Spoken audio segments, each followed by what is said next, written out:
ஆண்டவரும் இரட்சகருமாகிய இயேசு கிறிஸ்துவின் நாமத்தினாலே உங்கள் அனைவரையும் வாழ்த்தி வரவேற்கின்றேன்.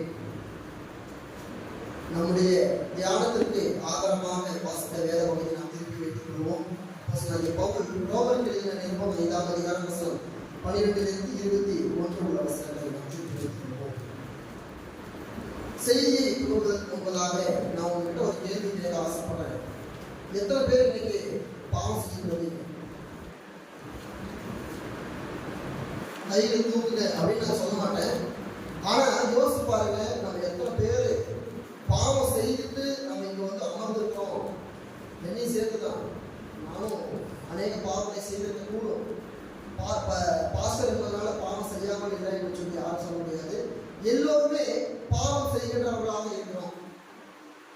இன்றைய செய்தியினுடைய தலைப்பு என்னன்னு சொன்னா, முன்குறிக்கப்பட்டவர்களுடைய பாவ மன்னிப்பு என்ன, முன்குறிக்கப்படாதவர்களுடைய பாவ மன்னிப்பு என்ன என்று சொல்லி நாம் பார்க்கணும். இப்ப யார் முன்குறிக்கப்பட்டவர்கள் என்கின்ற கேள்வி நமக்குள்ள இருக்கும். நம்ம அநேக செய்தியில டாக்டர் அவர்களும் சரி, ஐயா அவர்களும் சரி, அநேக செய்திகளை கொடுத்திருக்கிறாங்க. முன்குறிக்கப்பட்டவர்களை குறித்த தேவன் ஒரு கூட்ட ஜனத்தை தமக்குடைய மகிமைக்காக அவர் தெரிந்து கொண்டார். அவர்களை ஆதி முதல் அவர்களை தெரிந்து கொண்டு அவர்களை வழிநடத்தி வருகின்றார் என்று சொல்லி நாம் பார்க்கின்றோம்.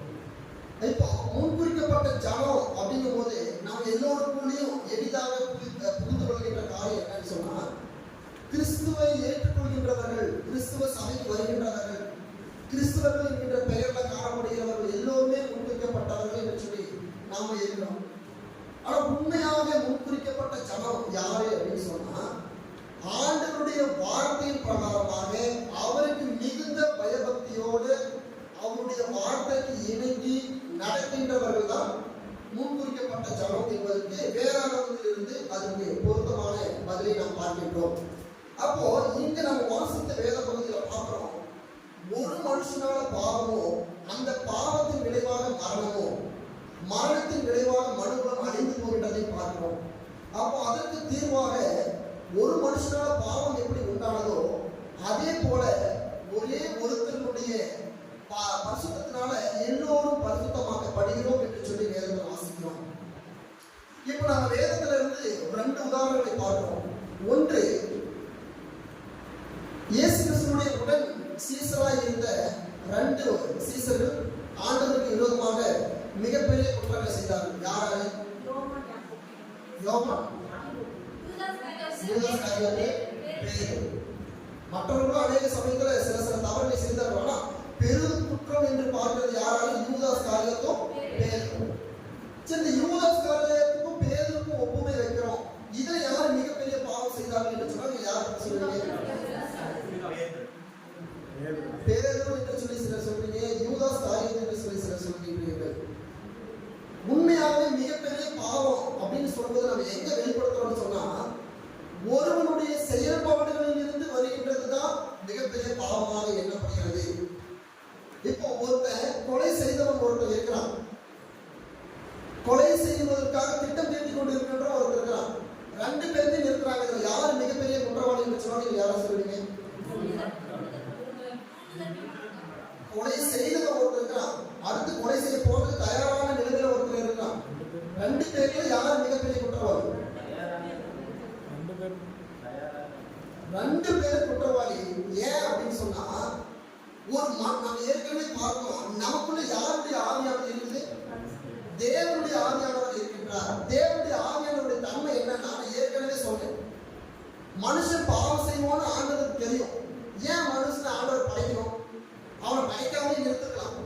அப்பதான் நான் சொன்னேன், தேவனுடைய ஆவியின் தன்மை என்னன்னு சொன்னா, அவர் ஒரு விஷயத்தை நினைக்கும் பொழுது அது உண்டாயிருச்சுங்கிறது அர்த்தம். நான் மனுஷனை படைக்க போறேன்னு அவர் நினைச்சிட்டாலே, மனுஷனை படைச்சிட்டாங்கிறது அது பொருத்தமான ஒன்று. அது அவர் நினைத்துட்டு அதை மாற்றவர் கிடையாது. அவர் நினைத்துட்டா அதை செய்கின்றவராக இருக்கிறார். அப்போ அதே போல மனிதனுடைய வாழ்க்கையை பார்க்கும் பொழுது ஆண்டவர் அதனாலதான் சொல்றாரு, தன்னுடைய செயல்பாடுகளின் மூலமாக குற்றம் செய்கின்றவன் பெரிய குற்றவாளி கிடையாது. குற்றத்தை தன்னுடைய இறுதியில் அவனுடைய எண்ணத்துல சிந்தனையில வந்துருச்சுனாவே அவன் யாரு? அவனும் குற்றவாளி தான்.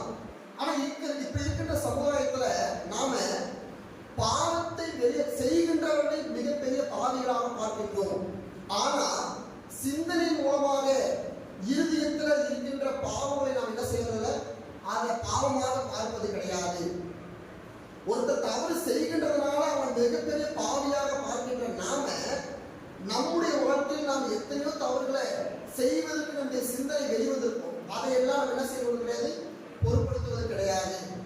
ஆனால் ஆண்டவர் இயேசு சொல்றாரு, ஒருவன் பாவத்தை செய்கிறதுனால மட்டுமல்ல, அவன் தன்னுடைய சிந்தனையினாலே ஒரு பெண்ணிடம் விபச்சாரம் செய்கின்றவன் பாவியை விட அவனை தவறாக இச்சித்தோடு பார்ப்பதே மிகப்பெரிய பாவியாக இருக்கிறான். அப்போ ஒரு மனிதனுக்குள்ள தவறான சிந்தனை வரும் பொழுது அவன் பாவியாக மாறிவிட்டான். சரி, இப்ப நம்ம வாசித்த வேத பகுதியை பார்ப்போம். 12வது வாசகம்.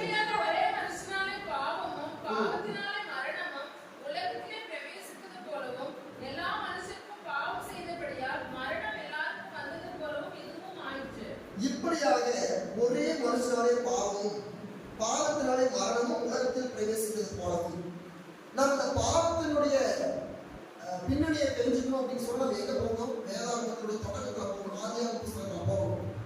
ஆதியாகம புஸ்தகத்தில் போகும் பொழுது ஆண்டவர் மனிதனை படைப்பதற்கு முன்பதாக என்ன செய்யறாரு, எல்லா விதமான சகல ஜீவராசிகளையும் படைக்கிறார். விலங்குகளை படைக்கிறாரு, தாவரங்களை படைக்கிறாரு, சூரிய சந்திரன் மற்றும் எல்லா கோள்களையுமே என்ன செய்யறாரு, அவர் படைக்கிறார். அதுக்கு பின்பதாக மனுஷன் என்ன பண்றாரு, படைக்கிறார். ஆண்டவர் படைத்தது எல்லாமே எப்படி இருந்தது, நல்லதாக கண்டது, நல்லதாக இருந்தது. ஆனா ஒரே ஒரு விஷயம் மட்டும் நல்லதா இல்லை. என்ன? மனுஷன் தனிமையாக இருப்பது நல்லதல்ல என்று சொல்லி ஆண்டவர் நினைக்கிறார். அவர் படைச்சது எல்லாமே நல்லதுன்னு கண்டாரு. ஆனா மனுஷன் தனிமையாக இருப்பது நல்லதல்ல என்று சொல்லி அவர் சொல்றார். வாசிங்க, ஆதியாகம புஸ்தகத்தில் 2வது அதிகாரம் 18வது வசனம் வாசிங்க.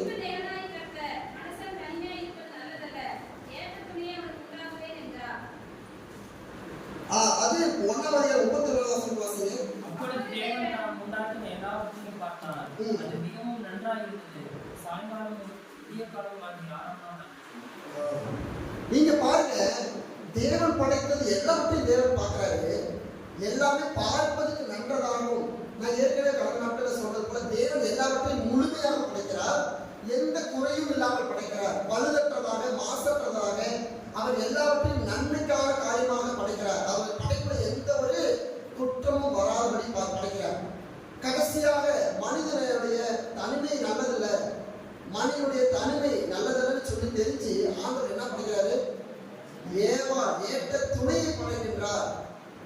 அந்த ஏற்ற துணை என்ன பண்றாரு, ஆதாமுடைய விலா எலும்பிலிருந்து எடுத்து அதை வைத்து தன்னுடைய ஜீவ சுவாசத்தை கொடுத்து ஏவலை படைக்கின்றார். படைத்த பின்பு ஆதாம் என்ன செய்யற, உடனே ஏவலை பார்த்துட்டு பார்ப்பதற்கு இவர் நல்ல அழகானவராக இருக்கிறார். உடனே ஆண்டவர் ஆதாமுடைய வாழ்க்கையை யோசிச்சு பாருங்க. ஒருவேளை அந்த பெண் பார்ப்பதற்கு நல்லா இல்லை, ஒரு மாதிரி இருக்கிறா அப்படின்னு உடனே ஆண்டவர் இந்த பொண்ணு நல்லா இல்லை, நீங்க இன்னொரு எலும்பு எடுத்து நீங்க இன்னொரு பொண்ணை உருவாக்குங்க அப்படின்னு அவர் சொல்லிக்க முடியும். ஆனா ஆண்டவர் ஏவலை படைக்கும் பொழுது எப்படி படைக்கிறாரு, மிகவும் சௌந்தரியம் உள்ள, பார்ப்பதற்கு அழகுள்ளவராக குணசாலியான ஒரு ஸ்திரியை குறித்து படைக்கின்றார். அப்படிப்பட்ட ஒரு பெண்ணை ஆண்டவர் படைக்கிறாரு. ஆனா அந்த பெண் மூலமாக என்ன ஆகுது, அந்த பெண் மூலமாக பாவம் வருகிறதா? முதல்ல பாவம் எங்க இறங்கி வருது, சர்ப்பத்தின் மூலமாக இறங்கி வருகின்றது. நல்லா யோசித்து பாருங்க. மனிதன் பாவம் செய்வதற்கு முன்பதாகவே சர்ப்பம் என்பது யாரால் உண்டாக்கப்பட்டது, ஆண்டவரால் உண்டாக்கப்பட்டது. ஆண்டவரால் உண்டாக்கப்பட்ட ஒரு உயிரினத்திற்குள்ள முதல்ல பாவம் வருது. அப்ப ஆண்டவருடைய படைப்புல முதல்ல பழுதை உண்டு பண்ணுவதுதான் சாத்தானுடைய வேலையாக இருக்கிறது. அந்த சர்ப்பம் வந்து பேசுறதுனால அவள் என்ன செய்யற, ஏவல் என்ன செய்யறா, அவன் பாவத்துக்கு நீங்கி போறா. எடுத்த உடனே சாத்தான் தன்னுடைய சுய முழு ரூபத்தையும் ஏவல் கிட்ட காட்டியிருந்தா ஏவல் ஒருவேளை அந்த இடத்துல தவறு செய்யாமல் இருந்திருக்க முடியும். அதனாலதான் என்ன செய்யறாங்கன்னு சொன்னா, ஆண்டவருடைய சுவாசம் மனிதர்களுக்குள்ளாக இருக்கின்றது. ஏவலுக்குள்ளாகவும் தேவனுடைய சுவாசம் இருக்குது, ஆதாமுக்குள்ளாகவும் தேவனுடைய சுவாசம் இருக்கின்றது, தேவனுடைய ஆவியானவர் இருக்கின்றார். எளிதாக சாத்தான் வந்து மனிதர்களை நேரடியாக என்ன பண்ண முடியாது, வச்சிருக்க முடியாது. அதனாலதான் என்ன செய்ய முடியும், மனிதனை நேராடியதாக எதிர்கொள்ள முடியறதுக்கு முன்னாடி படைப்புல இருக்கின்ற ஒரு சின்ன ஒரு உயிரினத்தை எடுத்து முதல்ல சாத்தான் அந்த பாவத்தை என்ன பண்றான், சர்ப்பத்தின் மூலமாக உண்டு பண்ணுகிறான். சர்ப்பமானது பாவத்துக்கு இணங்கி போகிறதை பார்க்கிறோம். ஏன் சர்ப்பமானது இணங்கி போகுதுன்னு சொன்னா, மனிதனுக்கு என்னென்ன இருக்குது, ஆவி, ஆத்மா, சரீரமானது இருக்குது. மற்ற விருதுகளுக்கு இது மூன்று இருக்குதா? எது இல்லை. ஆத்மா என்பது விலங்குகளுக்கு கிடையாது. மனிதனுக்கு சரீரமானது கொடுக்கப்படுது, ஆவியானது கொடுக்கப்படுது, ஆத்மா கொடுக்கப்படுகிறது. அதுதான் ஸ்பிரிட், சோல், பாடி என்று சொல்லி பார்க்கிறோம்.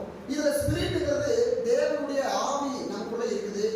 அந்த ஆவி மூலமாக தான் நம்ம உயிரோடு இருக்கிறோம். அந்த ஆத்மா என்ன பண்ணுதுன்னு சொன்னா, அந்த சோல் என்ன பண்ணுதுன்னு சொன்னா, அந்த மனிதனுடைய திங்கிங் அண்ட் எமோஷன்ஸ், அவனுடைய யோசனைகளையும் அவனுடைய எல்லாவித உணர்வுகளையும் சார்ந்ததாக இருக்கிறது. அப்புறம் அந்த சரீரமானது, பாடி, உடம்பு என்ன செய்கிறது, தேவனுடைய கூடாக, தேவன் ஆவி தங்குவிக்கின்ற ஒரு இடமாக அது பாதுகாக்கப்படுகிறது. ஆனால் விலங்குகளுக்கு என்ன இல்லைன்னு சொன்னா, ஆத்மா என்பது கிடையாது. அதுகள் இதுதான் சரியானது, இது தவறானது என்று யோசிக்கத்தக்கதான புத்தி, அறிவானது அவர்களுக்கு கொடுக்கப்படல. அதனாலதான் அதை நம்ம நான்கு அறிவு உயிரினங்களாக, 5 அறிவு உயிரினங்களாக நம்ம பார்க்கின்றோம். ஆனால் மனிதனுக்கு 6வது அறிவு என்று சொல்லக்கூடிய அந்த பகுத்தறிகின்ற அறிவை தேவன் முன்கூட்டியே நமக்கு கொடுத்திருக்கின்றார். அப்போ விலங்குகளுக்கும் மனிதனுக்கும் உள்ள வித்தியாசத்தை நம்ம புரிந்து கொள்ள வேண்டும். வாசிங்க யாக்கோபு புஸ்தகம் 3ஆம் அதிகாரம் வசனம் 7வது வசனத்தை வாசிங்க. சகலவிதமான மிருகங்கள், பறவைகள், ஊரும் பிராணிகள், நீர்வாழும் ஜந்துக்கள் ஆகிய இவைகளின் சுபாவம் மனுஷ சுபாவத்தால் அடக்கப்பட்டதும் உண்டு. பாருங்க, எல்லாவித உயிரினுடைய சுபாவங்கள் மனித சுபாவத்தால் அடக்கப்பட்டுள்ளது. அப்போ மனிதன் பாத்தீங்கன்னா விலங்குகளை விட மேன்மையானவன், அவைகள் எல்லாவற்றையும் விட மிகவும் உன்னதமானவன், மிகவும் மேன்மையானவன். அதனாலதான் ஆண்டவர் என்ன சொல்றாருன்னு சொன்னா, நீ இவைகளை பண்படுத்தவும் வழி நடத்தவும் உன்னை நான் இந்த இடத்துல வைத்திருக்கிறேன், ஒரு முக்கியமான காரணமாக வைத்திருக்கிறேன், ஒரு சுபனாக வைத்திருக்கிறேன். நீ இது எல்லாவற்றையும் சரியாக வழிநடத்த வேண்டும் என்று சொல்லி. அப்போ இங்க என்ன நடக்குதுன்னு சொன்னா, பாவத்தை மனிதனுடைய வாழ்க்கையில கொண்டு வருவதற்கு முன்பதாக படைப்பின் ஒரு சிறு அங்கமாக இருக்கின்ற ஒரு சர்ப்பத்தை சாத்தான் என்ன செய்கிறான், தெரிந்து கொள்றான். அந்த சாத்தானுடைய ஆவிக்குள்ள அவனுடைய ஆவியை அவன் என்ன செய்கின்றான், புகுத்துகின்றான். அவன் புகுத்தும் பொழுது அந்த பாம்பானது, சர்ப்பமானது சாத்தானுக்கு இணங்கி போகின்றது. ஆதாம் தான் எல்லா விதமான உயிர்களுக்கு பெயர் வைத்தான்னு சொல்லி நம்ம பார்க்கிறோம். அவன் பாம்புன்னு சொன்னா அதுக்கு பாம்பு என்று பெயர் விட்டது. அவன் சிங்கம் என்று சொல்லி பெயர் வச்சா சிங்கம் என்கின்ற பெயர் அந்த கொடுக்கப்பட்டது. அப்போ எல்லா பெயருமே ஆதாம் தான் வைத்திருந்தான். அப்போ இங்க ஏவாளுக்கு உண்மையாகவே அந்த உயிர்களோட எல்லா பெயர்களும் தெரிவதற்கு ஞானம் இருந்திருக்குமான்னு கேட்டால் தெரிந்திருக்க வாய்ப்பு கிடையாது. தான் முன்னாடி பேசுகின்ற விலங்கு என்ன விலங்கு என்றே தெரியாத ஒரு உணர்வுல தான் ஏவாள் காணப்படுகின்றார். தனக்கு முன்னாடி பேசுகின்றது யார் என்றே தெரிந்து கொள்ள முடியாத ஒரு உணர்வோட தான் இங்கே ஏவாள் காணப்படுகின்றார். இங்க எல்லாருமே என்ன நினைப்பாங்கன்னு சொன்னா, ஏவாள் மட்டும் பாவம் செய்யாமல் இருந்திருந்தா, ஏவாள் மட்டும் தவறு செய்யாமல் இருந்தா எல்லாரும் இந்த பூமியில என்ன பண்ணிருக்கலாம், உயிரோட இருந்திருக்கலாம், நமக்கு மரணங்கிறதே கிடையாது.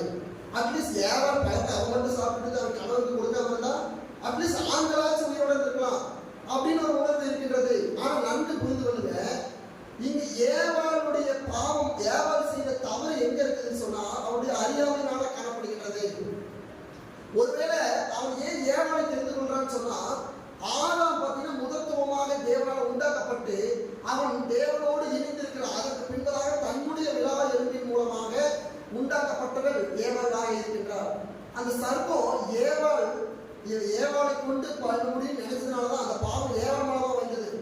ஆதாமை மூலமாக அது வந்திருக்கு கூடுமானால் ஆதாமுக்கு தெரியும் அது யாரு, அது பேசுமா பேசாதா, அந்த மிருகத்துக்கு பேசு திறன் இருக்குதா இல்லையா என்று சொல்லி ஆதாமுக்கு முன்கூட்டியே தெரிஞ்சிருக்கும். ஏன்னா ஆதாம் தான் எல்லா வித உயிர்களுக்கும் பெயர்களை கொடுக்கிறான். இதுக்கு பாம்பு, இதுக்கு நரி, இதுக்கு சிங்கம் என்று பெயர்களை ஆதாம் தான் கொடுக்கிறான். அப்போ அந்த சர்ப்பம் ஆதாம் கிட்ட வந்திருந்தா ஆதாம் என்ன பண்ணிருக்க மாட்டான், வஞ்சிக்கப்பட்டிருக்க மாட்டான். ஆனால் ஏவாள் அப்பதான் பிறந்து கொஞ்சம் அவள் அப்பதான் உருவாக்கப்பட்டிருக்கிறார், அப்பதான் உருவாயிருக்கிறார். அந்த பட்டு ஏவாள் என்ன செய்கின்றது இருக்கின்றது. அப்போ முதல்ல எங்கே பாவம் தொடங்குதுன்னு சொன்னா அங்கு ஏற்படுகின்ற ஒரு இச்சையின் ரீதியாக ஏற்படுகின்றது. என்ன விதமான இச்சை? ஒரு ஆசை. அந்த பழத்தை, அந்த நன்மை தீமை அறியத்தக்க கனியை நீ என்ன செய்யக்கூடாது, சாப்பிடக்கூடாது, புசிக்க கூடாது என்று சொல்கின்ற கட்டளையை உடைக்கும்படியாக அங்கு ஒரு ஆசை எழுதுகின்றது. அப்ப உலகத்துல எல்லோருக்குள்ளாகவும் மனிதனுடைய பாவம் எப்படியாக தொடங்குதுன்னு சொன்னா ஒரு ஆசையினால தொடங்குது, ஒரு இச்சையினால தொடங்குது. வாசிங்க யாக்கோபு 1:15. பின்பு இச்சையானது கர்ப்பம் தரித்து பாவத்தை பிறப்பிக்கும். பாவம் பூரணமாகும்போது மரணத்தை பிறப்பிக்கும். இச்சையானது பெருகி பாவத்தை பிறப்பிக்கும், கர்ப்பம் தரித்து பாவத்தை பிறப்பிக்கும். இந்த பாவம் முழு பலத்தோட என்ன பண்ணுது? மரணத்தை உண்டு பண்ணுகின்றது. அப்போ நல்லா யோசிச்சு பாருங்க, சாத்தான் என்ன செய்கின்றான்? இச்சையை கொடுக்கின்றான். அந்த இச்சை பிறப்பிக்கின்ற பிள்ளையானதுதான் பாவம். அந்த பாவத்தினுடைய விளைவுதான் மரணமாக விளைகின்றது. அப்ப மனிதனுடைய ஆத்மாவையும் ஆவியையும் சரீரத்தையும் ஆண்டவர் பார்க்கிறாரு. மனிதனுடைய ஆவியை தேவன் சரி பண்றாரு. அதற்கு பின்னாடி தன்னுடைய ஆத்மாவில தேவனுடைய வார்த்தையை புகுத்துறாரு. அப்ப தேவனுடைய வார்த்தை வரும் பொழுது மனுஷனுக்கு சந்தோஷமும் சமாதானமும் கிருபையும் உண்டாகின்றது. அதே சாத்தானுடைய வார்த்தைகள் உண்டாகும் பொழுது அதே ஆவியானது மாறுபடுகின்றது. ஆத்மாவில பாவமானது பிறப்பிக்கப்படுகின்றது. அந்த பாவத்தின் விளைவாக மரணம் உண்டாகின்றது. அப்ப நல்லா யோசிச்சு பாருங்க, பாவத்தினால மரணம் உண்டாகின்றது. இங்க நம்மளுக்கு எல்லாருக்கும் ஒரு டவுட் இருக்கும். பாவம் நாம செஞ்சோம், பாவத்தினால உண்டான விளைவு மரணம். மனிதன் பாவம் செஞ்சா மறிக்கின்றான். விலங்குகள் ஏன் மறிக்கணும்? விலங்குகளுக்குள்ள என்ன தவறு? செடிகள் ஏன் செத்து போகணும்? தாவரங்கள் ஏன் இறந்து போகணும்? எல்லாருக்குள்ளயும் ஒரு உணர்வு.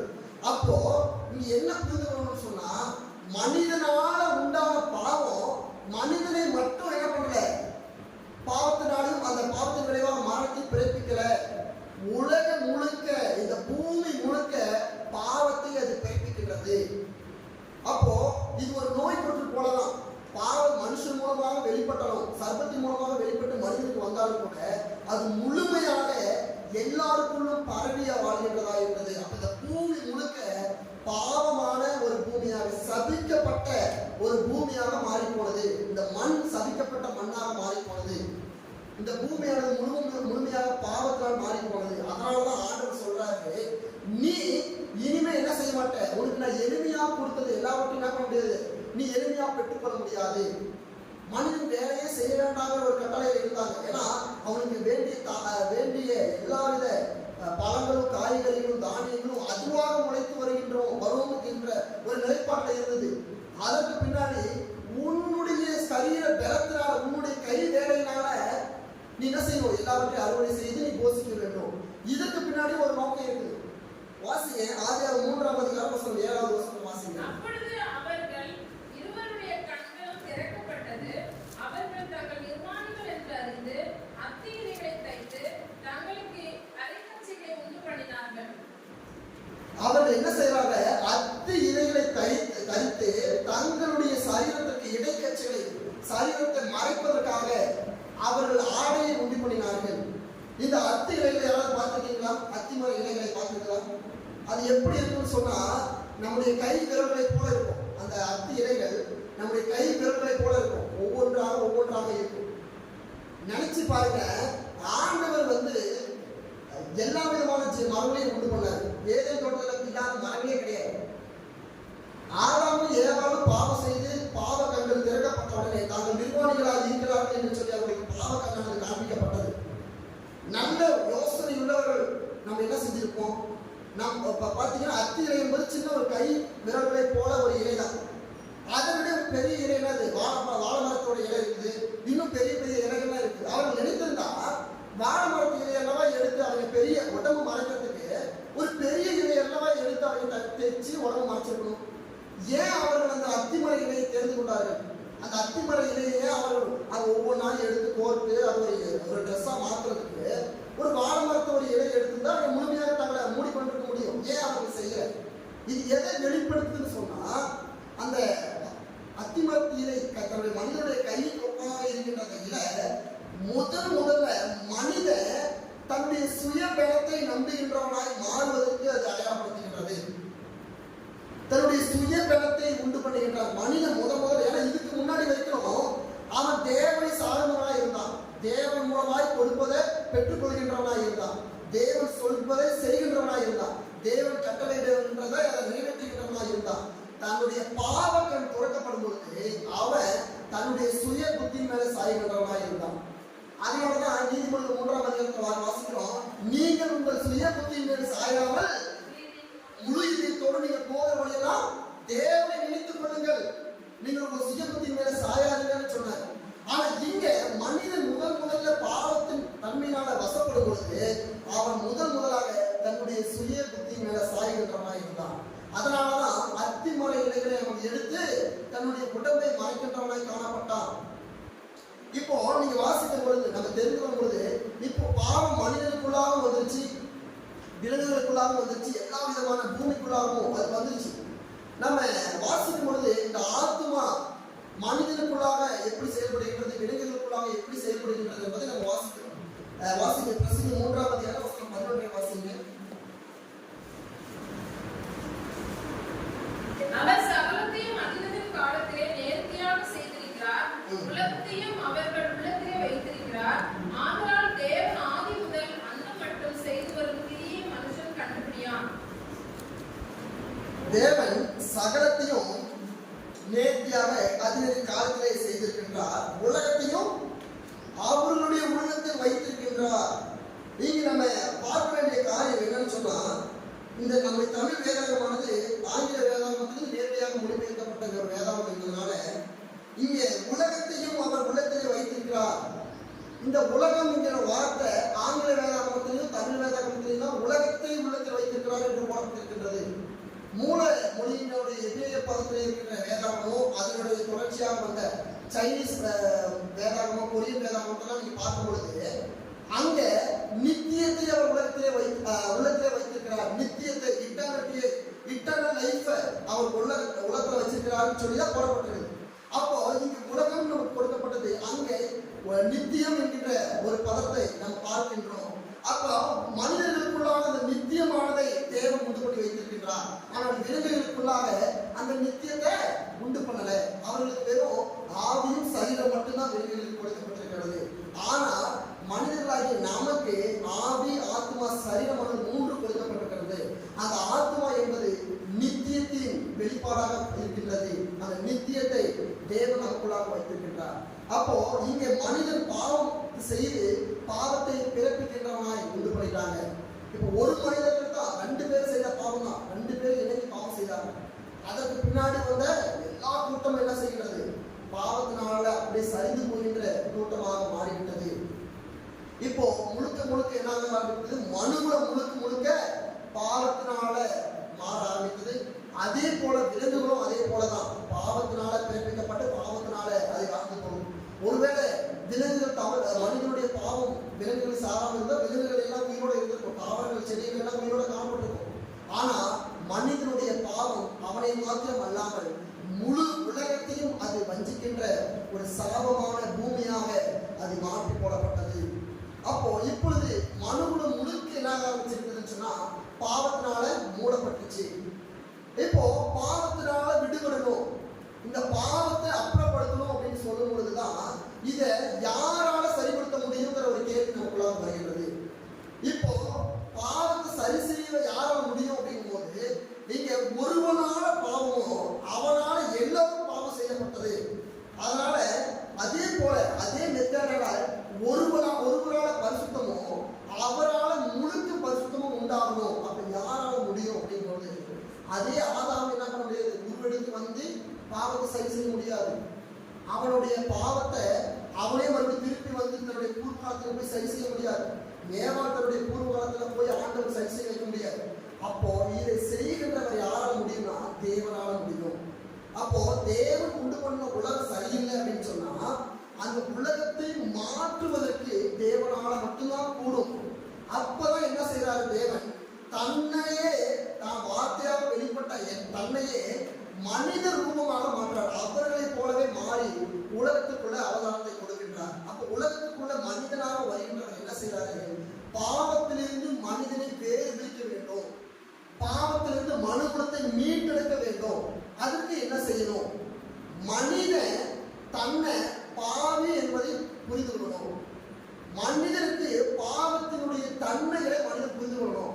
பாவம் என்ன என்பதையும் பாவத்தினுடைய விளைவு என்ன என்பதையும் மனிதன் தெரிந்து கொள்ளணும்.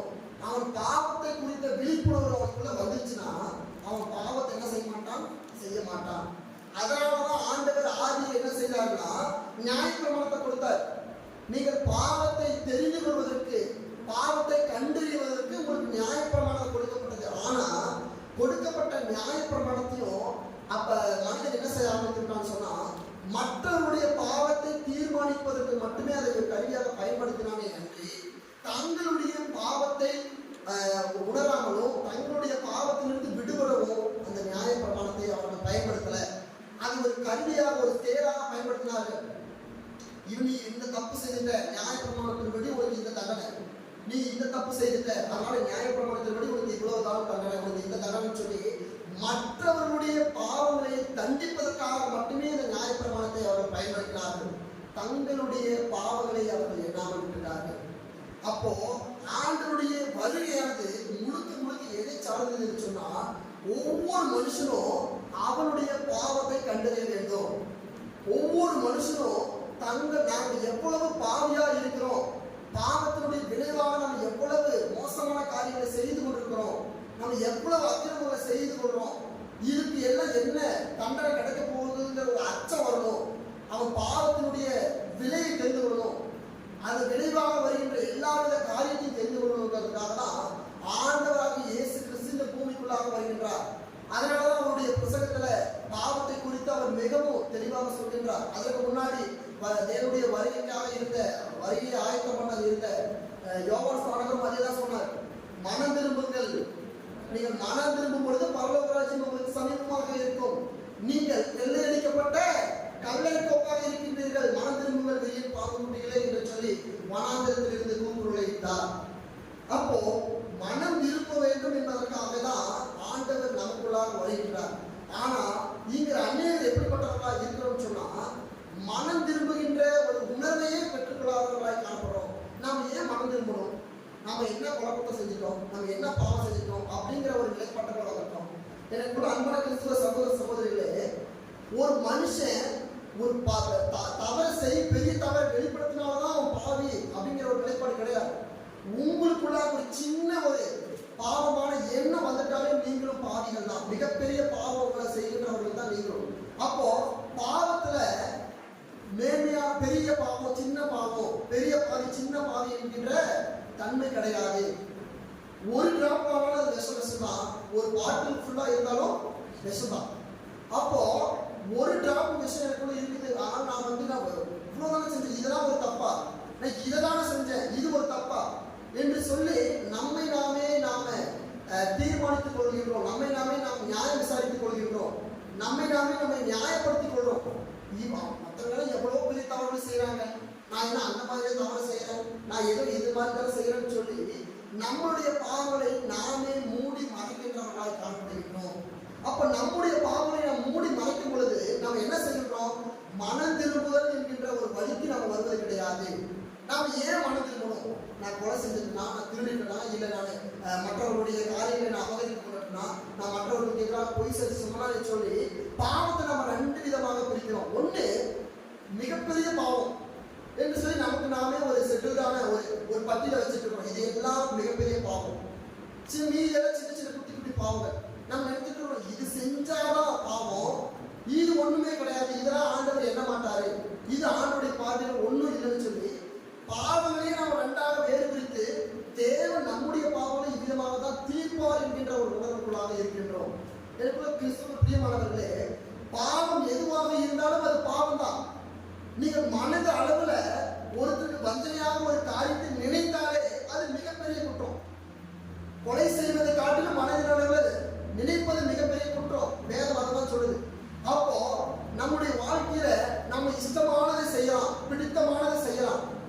அதனால தேவன் நம்ம நம்ம தேவனுக்குள்ளாக தான் இருக்கிறோம், அதுக்காக நம்ம பிடிச்சதெல்லாம் செய்யறதுலாம் தவறு இல்லை. இப்ப நிறைய சமூகம் எப்படிதான் போயிட்டு இருக்குது. ஒரே ஒரு லைஃப், நீ சந்தோஷமா வாழ்ந்துருக்கு, உனக்கு பிடிச்ச மாதிரி வாழ்ந்து, ஒரே ஒரு லைஃப் தான் ஆண்டவர் கொடுத்துட்டாரு, நீ பிடிச்ச மாதிரி இஷ்ட பிரகாரம் வாழ்ந்துன்னு சொல்லி சில தவறான உபதேசங்கள் நம்மை அறியாமலே நம்மளாக வந்துட்டு இருக்குது. ஆண்டவர் சொல்றாரு, உன்னுடைய இஷ்டத்துக்கெல்லாம் வாழ்றதுக்கு நம்ம படைக்கல. இப்போ நம்ம ஒரு இடத்துக்கு போய் சேரணும், ஒரு ட்ரெயினுக்காக நம்ம ஒரு ரயிலுக்காக நம்ம காத்துட்டு இருக்கிறோம். நாம போக வேண்டிய ஒரு இடம் இருக்குது, அந்த ட்ரெயின் ரொம்ப க்ரௌடா இருக்கு, நிற்பதற்கு கூட இடம் இல்லை. ஆனா நம்ம அந்த இடத்துல தான் போகணும். உதாரணத்துக்கு கன்னியாகுமரி போகணும்னு வைங்களேன், கன்னியாகுமரி போவதற்கு ட்ரெயின் வருது, அந்த ட்ரெயினை பார்த்தீங்கன்னா நமக்கு நிற்கிறதுக்கு கூட இடம் இல்லை. ஆனா அந்த ட்ரெயின்ல ஏறதான் நம்ம என்ன செய்யுது, கன்னியாகுமரிக்கு போக முடியும். இன்னொரு ட்ரெயின் வருது, அது வடக்கை நோக்கி ஏதோ ஒரு இடத்துக்கு கொல்கத்தா போகுதுன்னு வச்சுக்கோங்க. ஆனா அந்த ட்ரெயின்ல கூட்டமே இல்லை, நல்ல வசதி இருக்குது, நல்ல பாட்டு போட்டுருக்காங்க, நல்ல வசதி கிளீனா இருக்குது, டாய்லெட் வசதி இருக்குது, கூட்டமே இல்லை. யாராவது வருவேன், இந்த ட்ரெயின்ல கூட்டமாகுது, நம்ம பேசுவோம் இந்த ட்ரெயின்ல ஏறி போயிடலாம், நம்ம எல்லாமே அழகா ஜம்மு உட்காந்து போல, ஏசி இருக்குது, நம்ம நல்லா கிளீனா உட்காந்து போகலாம், எந்த டிஸ்டர்பன்ஸ் இல்லாம போக முடியும்னு சொல்லி யாராவது ஒருவர் வசதிக்கு வாய்ப்புக்காக நம்ம போக வேண்டிய இடத்துக்கு போகாத ட்ரெயினுக்கு நாம் ஏறுவோமா? ஆனா நம்முடைய வாழ்க்கையை நம்ம அப்படிதான் செய்துட்டு இருக்கோம். தேவனோடு பயணிக்கின்ற வாழ்க்கை கடினமாக இருக்கிறது என்பதனால சுமூகமான நமக்கு நம்ம மன சௌகரியத்துக்கு ஏற்றவாறு, நம்முடைய மன வாழ்க்கைக்கு ஏற்றவாறு, நமக்கு பிடித்தமாறு என்று சொல்லி நம்ம போக வேண்டிய ட்ரெயினை ஏறாம, போக வேண்டிய பாதையை போகாம, நமக்கு பிடிச்சிருக்குது, நமக்கு விருப்பமா இருக்குது, எனக்கு இது சௌகரியமா இருக்குது, எனக்கு இது சந்தோஷத்தை தருது, இதற்கு அமைதி தருதுன்னு சொல்லி நல்ல சௌகரியமான வாழ்வை நீங்கள் தேடி ஓடிட்டு இருக்கிறீங்க. ஆனா நீங்கள் சௌகரியமானது, சந்தோஷமானது, உங்களுக்கு மனதிற்கு ஆறுதலை தருகின்றது, உங்களுடைய வாழ்க்கைக்கு இன்பதை தருகின்றது என்பது எல்லாம் உண்மையாக இருந்தாலும் கூட, ஆனால் நீங்கள் போய் சேருகின்ற இடம் வேற. நன்கு புரிந்து கொள்ளுங்க, நீங்க போக வேண்டிய இடம் வேற, நீங்க போய் சேருகின்ற இடம் வேற. கூட்டமாக இருந்தாலும், அது ஆண்டவரோடு பயணிக்கின்ற வாழ்க்கை கஷ்டமா இருந்தாலும், அது கடினமா இருந்தாலும், அது சௌகரியமா உங்களுக்கு இல்லைனாலும், உங்களுடைய வாழ்க்கை சீர்குலைக்கின்றதா இருந்தாலும், உங்களை ரொம்ப சோதனைக்குள்ளாக பாடுபடுத்துகின்றதா இருந்தாலும், நீங்கள் கிறிஸ்துவ வாழ்க்கையுள்ளதான் இருக்கணும். கிறிஸ்துவ வாழ்க்கை எனக்கு கடினமா இருக்குது, நான் மீண்டுமா என்னுடைய பழைய வாழ்க்கைக்கே போறேன் அப்படின்னு சொன்னீங்கன்னா, உங்களுடைய முடிவு மிக மோசமானதாக இருக்கும், உங்களுடைய விளைவு மிக மோசமானதாக இருக்கும். அதே போலதான் மனிதனுடைய வாழ்க்கை இப்படியாக தான், தன்னுடைய சுய எண்ணத்தின் பிரகாரம், சுய விருப்பத்தின் பிரகாரம், சுய புத்தியின் பிரகாரம். இது எங்க உண்டானதுன்னு சொன்னா, ஆதாமுடைய வாழ்க்கையில இருந்து உண்டானது. அவன் பாவங்கள் திறக்கப்பட்டது, அவன் தன்னுடைய சுய புத்தியின் மேல் சாய்ந்தான். ஒருவேளை அவனுடைய பாவம் அவனுக்கு இராதபடி அவன் கண்கள் பாவங்கள் திறக்காமல் இருந்தால், அவன் தேவனை சார்ந்து வாழ்கின்றமாய் இருப்பான். அதனாலதான் ஆண்டவர் மீண்டுமாக மனிதன் தேவனை சார்ந்து வாழ வேண்டும் என்பதற்காக தான், மனிதனை மீட்டெடுக்க வேண்டும் என்பதற்காக மனுகுலத்துக்கு அவதாரமாக அவர் வருகின்றார். அப்போ மனிதனை தேவன் மீட்டெடுக்க வேண்டும், அதுக்கு மனிதனுடைய சரீர முயற்சியானது பிரயோஜனமாகாது. மனுஷன் என்ன நினைச்சிட்டு இருந்தான், பாவத்திலிருந்து விடுபடணும்னு சொன்னா பலிகளை செலுத்தினா போதும், பாவத்திலிருந்து விடுபடலாம், பலிகளை செலுத்திட்டா போதும், என்னுடைய பாவம் நீங்கிடும் சொல்லி தன்னுடைய சுய புத்தி மேல சாய்ந்தது முதல் தப்பு. ரெண்டாவது, அவன் சுய சரீர முயற்சியினால் செய்தது ரெண்டாவது தவறு. சின்ன தவறா ஒரு புறாவை பலியிடு, அதை விட கொஞ்சம் பெரிய தவறா ஒரு ஆட்டுக்கடாவை பலியிடு, அதை பெரிய மிகப்பெரிய தவறா ஒரு காளையை பலியிடுன்னு சொல்லி அந்த பலிகள் அவன் தன்னுடைய பாவங்களுக்கு ஏற்றவாறு பலிகளை நியமித்துக் கொண்டு அவன் பலிகளை செலுத்தி கொண்டு தொடர்ந்து பாவம் செய்கின்றவனாக இருந்தான். நியாயப்பிரமாணத்தை விட்டுவிட்டான், தேவனுடைய வார்த்தை விட்டுட்டான். அவன் பலிகளை செலுத்தி என்னுடைய பாவம் மன்னிக்கப்பட்டது, நான் பரிசுத்தமாகிட்டேன், நான் பரிசுத்தமான பிள்ளையா மாறிட்டேன், ஆண்டோடைய பிள்ளையா மாறிட்டேன்னு சொல்லி தன்னுடைய சரீர முயற்சியின் மூலமாக அவன் இணங்கி போனான். முதல்ல தன்னுடைய சுய புத்தி மேல சாய்ந்தான். ரெண்டாவது தன்னுடைய சரீர முயற்சியினை நம்பினான். சரீர முயற்சி அற்ப பிரயோஜனம் உள்ளது என்று சொல்லி வேதம் சொல்லிட்டு, இந்த ஃபேன் ஓடுது அப்படின்னு சொன்னா, இந்த ஃபேன் ஓடுறதுக்கு ஃபேன் ஓடனா நமக்கு காத்து வரணும் அப்படின்னா இதுக்குள்ள இருக்கின்ற அந்த எலக்ட்ரிசிட்டி அளவு தேவைப்படுது. எலக்ட்ரிசிட்டி தேவை, அந்த எலக்ட்ரிசிட்டியோட உதவியால தான் அந்த ஃபேன் ஆனது இயங்கிட்டு இருக்குது. அந்த ஃபேன் இயங்கிறதுனால தான் நமக்கு காத்து வருகின்றது. எனக்கு ஃபேனோட எலக்ட்ரிசிட்டி தேவையில்லை, நான் கையை விட்டு சுத்திக்கிறேன் அப்படின்னா எவ்வளவு நேரம் சுத்த முடியும்? சுத்தினா காத்து வருதான், எவ்வளவு நேரம் சுத்த முடியும்? அதே போலதான் மனிதனுடைய சரீர முயற்சியானது அப்படிப்பட்டதுதான். தேவனுடைய உதவி இல்லாம நான் பார்த்துக்கிறேன், என்னுடைய அறிவு போதுமானது, என்னுடைய கல்வி போதுமானது, என்னுடைய பணம் போதுமானது, நான் உலகத்தை எப்படி வேணாலும் வாழ்க்க முடியும், என்னுடைய குடும்பம் போதுமானது, என்னுடைய நண்பர்கள் போதுமானவர்கள், என்னால் எப்படி வேணாலும் வாழ்ந்துட முடியும். உங்களுடைய சுய புத்தி மேலையும் உங்களுடைய சரீர முயற்சி மேலே நீங்க சார்ந்தீங்க என்று சொன்னால் நீங்கள் விழுந்து போகின்ற பிள்ளைகளாய் மாறுவீர்கள். தூதர்கள் அப்படிதான் இருக்காங்க. ஆண்டவரை பாடின நாவால என்னைக்கு அவர்கள் தங்களை தாங்களே புகழ்ந்து பாடிக்கொண்டு இணைந்து போனார்களோ அங்கதான் அவர்கள் விழுந்து போனார்கள். எனவே நீங்கள் தேவனோடு சார்ந்து வாழும் பொழுதுதான் தேவன் அவர் உங்களோடு கூட இருக்கிறார். நீங்கள் தேவனுடைய புத்தி மேல, தேவனுடைய ஞானத்தின் மேல, தேவனுடைய வார்த்தையின் மேல நீங்கள் நம்பிக்கை வைக்கும் பொழுதுதான் தேவன் உங்களோடு இருக்கின்றார். அதனாலதான் முன்குறிக்கப்பட்டவர்கள், அப்படிப்பட்டவர்களுக்கு தான் முன்குறிக்கப்பட்டவருடைய பாவங்கள் எண்ணாமல் இருக்கும். நம்ம வாசிக்கும்போது எவருடைய பாவங்கள் எண்ணாமல் இருக்கின்றதோ, எவருடைய பாவங்கள் மன்னிக்கப்பட்டதோ என்பது எங்க வெளிப்படுதுன்னு சொன்னா, தேவனோடு சார்ந்து வாழ்கின்றவர்களுக்கு, தேவனோடு இணைந்து வாழ்கின்றவர்களுக்கு, உண்மையான மனம் திரும்புவதின் அனுபவத்தை பெற்றவர்களுக்கு தான் அது இணங்கி போகின்றது. நீங்க சொல்லலாம், இப்போ முன்குறிக்கப்பட்டவர்களாக இருக்கிறவர்களுக்கு இப்படிப்பட்ட பாவ மன்னிப்பானது கொடுக்கப்படுகிறது. முன்குறிப்பு படாதவர்கள், தேவனை முன்குறிக்கப்படாதவர்கள் என்று சொன்னால் தேவனை அறியாதவர்கள். தேவனை அறியாதவர்கள் என்ன செய்யறாங்க? அநேக விதமான நன்மையும் செய்யறாங்க, அநேக விதமான பாவங்களையும் செய்யறாங்க. இப்போ அவர்களுடைய பாவத்தை யார் மன்னிக்கிறது? அவர்களையெல்லாம் யார் மன்னிப்பா? நல்லா புரிஞ்சுங்க. மனிதர்களுடைய பாவங்களை மன்னிப்பதற்கோ மனிதனுடைய பாவத்தை விடுதலை ஆக்குவதற்கு எல்லா அதிகாரம் இந்து நினைச்சிருக்கிற மக்களுக்கும் ஆண்டவர் தான் பாவத்தை மன்னிக்கிறார். அவர்கள் நிற்கின்றது, அவர்கள் நிர்மூலம் ஆகாமல் இருப்பது ஆண்டவருடைய கிருபை தான். இல்லைன்னா அவர்களாலேயும் பூமியில் இருக்க முடியாது. டிட்ரிச் மோனாஃபர் என்று சொல்லக்கூடிய ஒரு இறையியல் வல்லுநர் என்ன சொல்றாருன்னு சொன்னா, there are two kinds of grace என்று சொல்றார். 2 விதமான கிருபை இறக்கங்கள் இருக்குது. 2 விதமான கிருபையானது மனிதர்களுக்கு வழங்கப்படுகின்றது. ஒன்று காஸ்ட்லி கிரேஸ், மகிமை, மிக விலை உயர்ந்த கிருபை, விலை மதிப்பான கிருபையானது வழங்கப்படுகின்றது. இன்னொன்று சீப் கிரேஸ், மலிவான கிருபையானது வழங்கப்படுகின்றது.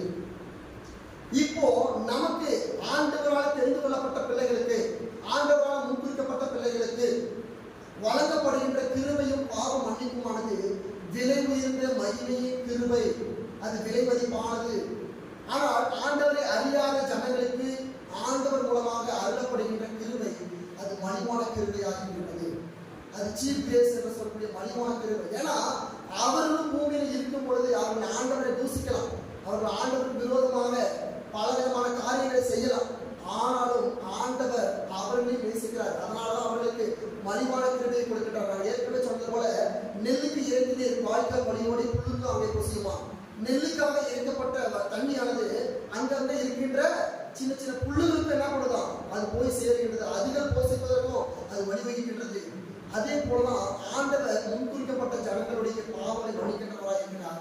அதே சமயம் அவர்களையும் மன்னிக்கின்றவராய் இருக்கிறார். ஆனா தேவனுடைய ராஜ்யத்தில் அவர்களை கொண்டு போய் சேர்ப்பாரா? தேவனுடைய ராஜ்யத்தில் அவர்களுக்கு இடம் இருக்குதான்னு கேட்டீங்கன்னா கட்டாயம் கிடையாது.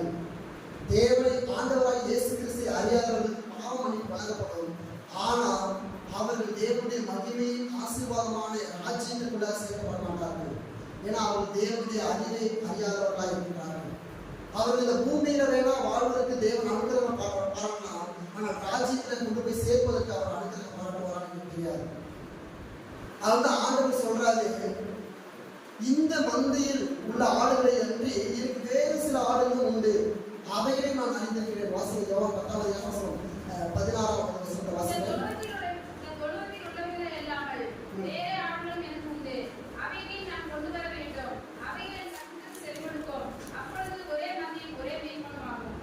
நல்லா யோசிச்சு பாருங்க. இந்த தொழுவத்தில் இல்லாமல் வேறு சில ஆடுகளும் எனக்கு உண்டு, அவைகளை நான் கொண்டு வருவேன், அவைகள் என்னுடைய வார்த்தைக்கு செவி கொடுக்கும், அவைகளுக்கும் நான் தான் மேய்ப்பேன். இங்க நம்ம எல்லாருமே எடுத்தவுடனே யூத கோத்திரத்திலிருந்து வந்து நம்ம ஆண்டவரை தெரிந்து கொள்ள, ஆண்டவருடைய இயேசு கிறிஸ்துடைய சுவிசேஷத்தை நேரடியாக கேட்டு நம்முடைய மூதாதையர்கள் எல்லாம் கிறிஸ்துவை ஏற்றுக்கொண்டு முதல் தலைமுறை, 2ஆம் தலைமுறை, 3ஆம் தலைமுறையாக நம்ம கிறிஸ்துவ இல்லை. நம்ம எல்லோருமே வேற விதமான ஒரு வழியில் இருந்து பாவமான இவர்கள்தான் கடவுள் என்கின்ற ஒரு கோட்பாட்டை நம்ம மூடத்தனத்துல இருந்து தேவன் நம்மை மீட்டெடுத்துக்கின்றார்.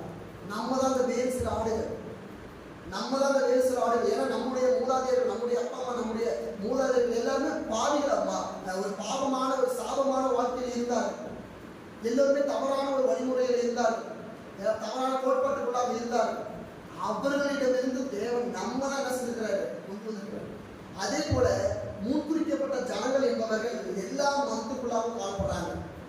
ஆண்டவர் அவர்களை கொண்டு வருவார். நாம அதற்கு நம்மை கருவியாக எடுத்து பயன்படுத்துகின்றார். நம்முடைய ஆண்டோடைய சுவிசேஷத்தை கொண்டு போய் சேர்ப்பதற்கு நம்மை ஒரு உபகரணமாக பயன்படுத்துகின்றார். முன்குறிக்கப்பட்ட ஜனம் கிறிஸ்துவத்தில் மட்டும் இல்லை, அதை நமக்கு புரிந்து கொள்ள வேண்டும். முன்குறிக்கப்பட்ட ஜனம் கடவுளே இல்லை என்று சொல்கின்றவர்கள் மத்தியில் முன்குறிக்கப்பட்ட ஜனம் இருக்கின்றார்கள்.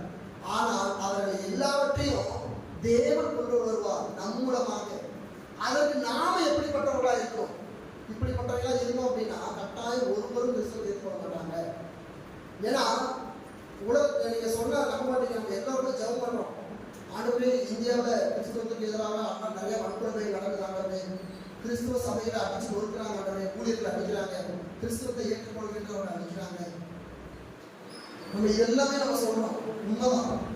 யாருக்கு தெரியும் உலகத்துல 2வது தீவிரவாத அமைப்பு கிறிஸ்துவ அமைப்பு யாருக்கு தெரியும்? இஸ்லாமியர்களுக்கு அடுத்தவாறு 2வது தீவிரவாத அமைப்புகள்ல கிறிஸ்துவர்கள் ஈடுபட்டு கொண்டிருக்கிறார்கள் நம்முடைய இந்திய தேசத்தில் காணல. ஆனால் இன்னும் அநேக உலக நாடுகளில் மறைமுகமாக கிறிஸ்துவத்தை ஏற்றுக்கொண்ட கிறிஸ்தவர்கள் தீவிரவாத அமைப்புல மறைமுகமாக செயல்பட்டு கொண்டிருக்கின்றார்கள். மிகவும் வேதனை அளிக்கின்ற ஒரு காரியம் அல்லவா? அதனால நாம உண்மையான முன்குறிக்கப்பட்ட ஜனம் என்கின்ற அடையாளத்தை பெற்றுக்கொள்ளணும். உண்மையான முன்குறிக்கப்பட்ட ஜனம் அடையாளம் என்னன்னு சொன்னா, நம்முடைய தப்பிதங்கள், நம்முடைய பாவங்களை தேவனுக்கு முன்பாக அறிக்கையிட்டு உண்மையான மனம் திரும்புதலின் அனுபவத்தை பெற்ற பிள்ளைகளாக நாம் காணப்படணும். நம்ம இந்துவாக இருக்கும்போது என்ன தவறு செய்யணுமோ அதே தவறை கிறிஸ்துவத்தில் இருக்கும்போது செஞ்சோம் அப்படின்னா என்ன வித்தியாசம்? சர்டிபிகேட்ல தான் நம்முடைய மதம் மாறி இருக்கும். சர்டிபிகேட்ல தான் இந்துங்கிற இடத்துல கிறிஸ்டின் பேர் வந்திருக்கும். நம்முடைய பெயர்கள்ல தான் முன்னாடி இருந்த பெயர் போட்டு கிறிஸ்துவ பெயர் வந்திருக்கும். வாழ்க்கையில எந்த ஒரு மாற்றமும் வந்திருக்காது. எனவே அன்பான சகோதர சகோதரிகளே, உண்மையான மன திரும்புதலின் அனுபவம் இருக்கணும். அப்பதான் தேவன் நம்மை முழுமையாக மன்னிக்கின்றவராக இருக்கின்றார். வாசிங்க ஏசாயா 55ஆம் அதிகாரம் 7வது வசனத்தை வாசிங்க. துன்மார்க்கனுக்கு தன் வழியையோ அக்கிரமக்காரன் தன் நினைவுகளை விட்டு கர்த்தரிடத்தில் திரும்ப கடவன். அவர் அவன் மேல் மனதுருகுவார். நம்முடைய தேவனுக்கு திரும்ப கடவன். அவர் மன்னிக்கிறதற்கு தயை பெற்றிருக்கிறார். துன்மார்க்கனும் அக்கிரமக்காரனும் தன்னுடைய வழியை விட்டு திரும்ப கடவன். திரும்புதல் என்று சொன்னால் நான் ஏற்கனவே சொன்னது போது மனம் திரும்புதலுக்கு கிரேக்க பதத்துல மட்டனோயா என்று சொல்லி அர்த்தம். மட்டனோயா என்று சொன்னா டு டர்ன் அப்படின்னு அர்த்தம். நீ திரும்பு அப்படின்னு அர்த்தம். அப்போ திரும்புதல் நம்முடைய பாவ வாழ்க்கையிலிருந்து திரும்ப வேண்டும். நம்முடைய மனதை மாற்ற வேண்டும். நம்ம இன்னும் பாவம் செய்கின்றவர்களா இருந்தோம்னு சொன்னா நாம எதற்காக கிறிஸ்துவில் இருக்கிறோம், நம்ம எதனால கிறிஸ்து நமக்கு சிலுவையில் தன்னுடைய ஜீவனை கொடுத்தார் என்பதே அர்த்தமற்றதா இருக்கும். நம்ம இன்னும் பாவத்தை செய்கின்றவர்களாகவும் பாவத்தின் விளைவாக மற்ற எல்லா காரியங்களும் பிறப்பிக்கின்றவர்களாக காணப்பட்டோம் சொன்னா நம்ம இன்னமும் கிறிஸ்துவை ஒவ்வொரு நாளும் சிலுவையில் அறைகின்ற கிறிஸ்தவர்களாக தான் நம்ம காணப்படுறோம். எனவே நாம் அப்படிப்பட்ட கிறிஸ்துவ பிள்ளைகளாக இருக்கக்கூடாது. உண்மையான மனம் திரும்புதலின் அனுபவத்தை பெற்ற பிள்ளைகளாக நீங்களும் நானும் காணப்படணும். பாவத்தின் சுபாவங்கள் நம்மை வஞ்சிக்கும் பொழுது, பாவத்தின் தன்மைகள் நம்மை வஞ்சிக்கும் பொழுது அதனை நம்முடைய சரீர சுய பலத்தினால அதை எதிர்கொள்ள முடியாது. தாவீது ராஜாவுக்கு ஒரு பெரிதான சவால். தன்னை விட மிக பயங்கரவாதியாக தன்னுடைய சரீரத்தை விட 3-4 மடங்கு பலம் வாய்ந்த ஒருவர் தன்னை எதிராக நின்று பேசிக் கொண்டிருக்கிறான். தாவீது ராஜா தன்னுடைய சரீர முயற்சியினால நினைச்சிருந்தாருன்னா அவனை கோலியாத்தை நம்ம வீழ்த்திருக்க முடியாது. அப்ப இங்க நல்லா நீங்க வேதாமத்தை நல்ல வாசிங்க. யார் யாரெல்லாம் தன்னுடைய சுய புத்தினாலும் சுய பலத்தினாலும் சாதிக்க முடியும் என்று சொல்லி நினைத்து போராடினார்களோ எல்லோருமே விழுந்து போனார்கள், எல்லோருமே மனக்கடிக்கப்பட்டார்கள். இஸ்ரவேல் ஜனங்கள் தங்களுடைய உடன்படிக்கை பற்றி என்கிட்ட இருக்குது, நாங்க யுத்தத்தில் ஜெயிச்சோம்னு சொன்னாங்க. ஆண்டவர் பெரிதான ஒரு தோல்வியை கொடுத்தார். எனவே கிறிஸ்துவ பிரியமானவர்களே, நீங்கள் கிறிஸ்துவோடு இருந்தும் நான் என்னுடைய அறிவை மூலமாக நான் எல்லாத்தையும் பெற்றுக்கொள்ள முடியும். என்னுடைய கல்வி, என்னுடைய படிப்பு போதுமானது, என்கிட்ட பணம் போதுமானது, என்கிட்ட பதவி போதுமானது, என்னுடைய ஐஸ்வர்யம் போதுமானது, என்னுடைய குடும்பம் எனக்கு போதும், என்னுடைய ஃப்ரெண்ட்ஸ் எனக்கு போதும், என்னுடைய உற்றார் உறவினர்கள் எனக்கு போகும்னு நீங்க நினைத்தீர்கள் என்று சொன்னால் விழுகின்ற பிள்ளைகளாய் நீங்கள் காணப்படுவீர்கள். தேவனுடைய அனுகிரகம் இல்லாம, தேவனுடைய சித்தம், தேவனுடைய பலம் இல்லாம உங்களால் உலகத்துல ஒன்றும் சாதிக்க முடியாது. நீங்க நல்லா யோசிச்சு பாருங்க, பெரிய பெரிய தத்துவ ஞானிகளும் அறிஞர்களும் தோன்றினாங்க. அவர்கள் எல்லாருடைய புத்தகத்திலும் பார்த்தீங்கன்னா பெரிய பெரிய அறிஞர்கள் எங்க தோன்றாங்கன்னு சொன்னா கிரேக்க சமுதாயத்தில் இருக்கிற மக்களாக தான் தோன்றாங்க. அரிஸ்டாட்டில், பிளாட்டோ இது எல்லாமே கிரேக்க சமுதாயத்தில் தான். ஐன்ஸ்டைன், நியூட்டன்ல இருந்து தாமஸ் ஆல்வா எடிசன் வரைக்கும் எல்லாருமே கிரேக்கர்கள். எல்லோருமே எங்க உணர்ந்தாங்கன்னு சொன்னா எங்களுடைய அறிவுனால நாங்கள் எதையும் செய்யல, எல்லாம் தேவனுடைய அனுக்கிரகம் என்று சொல்லி தன்னுடைய புத்தகங்கள் தன்னுடைய சுயசரிதையில் எழுதி வைத்தார்கள். தாமஸ் ஆல்வா எடிசன் புத்தகங்கள்லாம் நீங்க வாசிக்கும் பொழுது தன்னுடைய சுயசரிதையில தேவனுடைய ஞானம் இருப்பதனால நான் இங்க அறிவாளியா காணப்படுறேன்னு சொல்லி எழுதியிருக்கிறார்கள். அப்போ தேவனுடைய பலம் இல்லாம, தேவனுடைய அனுக்கிரகம் இல்லாம, தேவனுடைய உதவி இல்லாம உங்களால ஒன்றும் இந்த உலகத்துல செய்ய முடியாது. ஒன்று செய்ய முடியும், பாவம். அது மட்டும்தான் தேவனுடைய உதவி இல்லாம நீங்கள் செய்ய முடியும். வேற ஒன்றையும் நீங்கள் உலகத்துல செய்ய முடியாது. எனவே தேவனுடைய அனுக்கிரகத்தினாலே நாம் சார்ந்து வாழணும், தேவனோடு இணைந்து வாழணும், அவருடைய வார்த்தையோடு இணைந்து வாழணும். அப்பதான் உண்மையான பாவத்தின் விளைவு என்ன என்பது தெரியும், பாவத்துடைய தன்மை என்ன என்பது தெரியும். அப்பதான் நாம தேவனால மறுமுகமாக்கப்படவோ போறோங்கிறத தெரிந்து கொள்ள முடியும். இறுதியாக ஒரே ஒரு வசனத்தை மட்டும் நம்ம வாசித்து முடிப்போம். வாசித்து சங்கீதமான செய்யும் 32ஆம் சங்கீதத்துல 5ஆம் வசனம். நான் என் அக்கிரமத்தை மறைக்காமல் என் பாவத்தை உனக்கு அறிவித்தேன், என் மீறுதலை கர்த்தருக்கு அறிக்கையிடுவேன் என்று தேவனே என் பாவத்தின் தோஷத்தை மன்னித்தீர். பாருங்க, நான் என் அக்கிரமத்தை மறைக்காமல் என் பாவத்தை உனக்கு அறிவித்தேன், என் மீறுதலை கர்த்தருக்கு அறிக்கையிடுவேன் என்றேன், தேவனே என் பாவத்தின் தோஷத்தை மன்னித்தீர். அப்போ ஒவ்வொரு கிறிஸ்தவ பிள்ளைகளும் பாவத்தை செய்துட்டு போயிட்டு ஆண்டவரே நான் பாவம் செய்துட்டு மன்னித்துங்க ஆண்டவரே கேட்பதை காட்டினோம். பாவம் செய்வதற்கு முன்பதாகவே தேவனுடைய உதவியினால பாவத்திலிருந்து விலகி ஓடுகின்ற பிள்ளைகளாக நீங்கள் காணப்படுங்கள். ஒருவேளை நீங்கள் உங்களை அறியாமல் பாவத்துக்குள்ளாக வசப்பாய்விட்டீர்கள் என்று சொன்னால் அதனை தேவனுக்கு முன்பதாக, மனிதர்களுக்கு முன்பாக நீங்கள் அறிக்கையிடாதீர்கள். நன்கு புரிந்து கொள்ள வேண்டும், ஒரு மனிதனுடைய பாவத்தை மன்னிக்க அதிகாரம் பெறப்படவில்லை. நம்முடைய பாவங்களை மன்னிப்பதற்கு முழு அதிகாரம் நம்முடைய இரட்சகராகிய ஆண்டவராகிய இயேசு கிறிஸ்துவின் மூலமாகவே உண்டு. எனவே நம்முடைய தப்பிதங்கள், நம்முடைய மீறுதல்கள், நம்முடைய அக்கிரமங்கள் எல்லாவற்றையும் அவருக்கு முன்பதாக அறிக்கை செய்து என்ன செய்ய அடுத்தது விட்டு விட வேண்டும். அறிக்கை செய்துட்டு மட்டும் ஆண்டவரை மன்னிச்சிட்டாருன்னு சொல்லி நீங்க கிளம்பி வரக்கூடாது. அறிக்கை செய்துட்டு அந்த தவறை மீண்டும் என்னுடைய வாழ்க்கையை நான் செய்யாதபடிக்கு என்னை காத்து வழிநடத்த வேண்டும் என்று சொல்லி நம்ம ஆண்டவரை நாம் கேட்க வேண்டும்.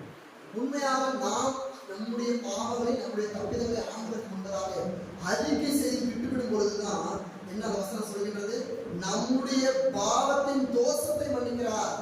அல்லேலூயா. அப்போ நம்முடைய பாவத்தின் தோஷம் நீங்கணும்னு சொன்னா நாம் தேவனுக்கு முன்பதாக மிகவும் பயமுள்ள நடுக்கமுள்ள பிள்ளைகளை பார்க்க வேண்டும்.